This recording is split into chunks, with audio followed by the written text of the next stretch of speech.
Last week, we told you about a potential Chinese plot to influence the 2020 presidential election. FBI Director Kash Patel has declassified documents that allege Chinese efforts to ship fake driver's licenses to the United States to let Chinese sympathizers cast fraudulent mail-in ballots for Joe Biden.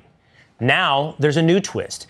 Daily Mail reporting Director Patel uncovered proof showing former FBI Director Christopher Wray buried that report because it contradicted his testimony to Congress that China was not conducting foreign influence campaign in United States elections, saying in September 2020, quote, "We have not seen historically any kind of coordinated national voter fraud effort in a major election, whether it's by mail or otherwise." Joining me now is FBI whistleblower Steve Friend. Steve, thanks for being with us here today.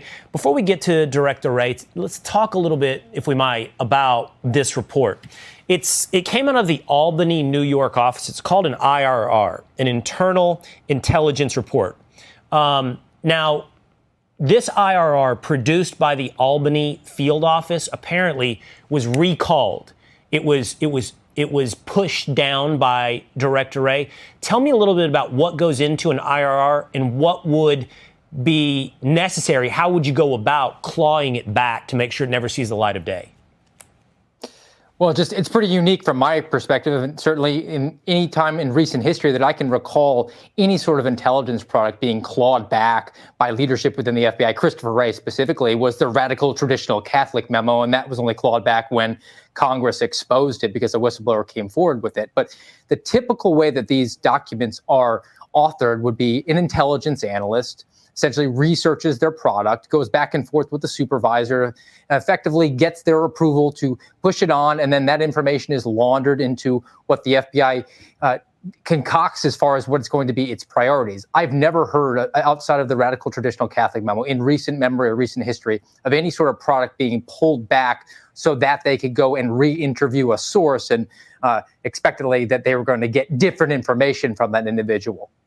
Okay, the allegation, according to Patel, is that the reason now that it was pulled back, clawed back, is because it would have embarrassed, at a minimum, embarrassed Wray, perhaps subjected him to perjury in front of Congress when he testified that there was no foreign interference in American elections. And here we have an intelligence report from the FBI suggesting the exact opposite. Patel put this on X.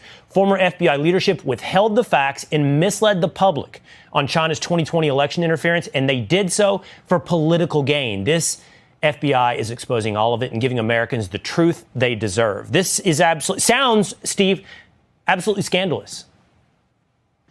This is unequivocally the worst election interference on behalf of the FBI, and that's taking all things into consideration: the Steele dossier, the James Comey honeypot off the books scheme that was run, the censorship of Hunter Biden's laptop, which was in FBI evidence, because all of those efforts were to keep information from the American people or influence them to vote for a particular person. But here's an actual incidence of a foreign nation state who has close ties to the Joe Biden family, who was trying and attempting to stuff ballots into ballot boxes. And the FBI had that information at their fingertips and pulled it back to avoid any sort of transparency.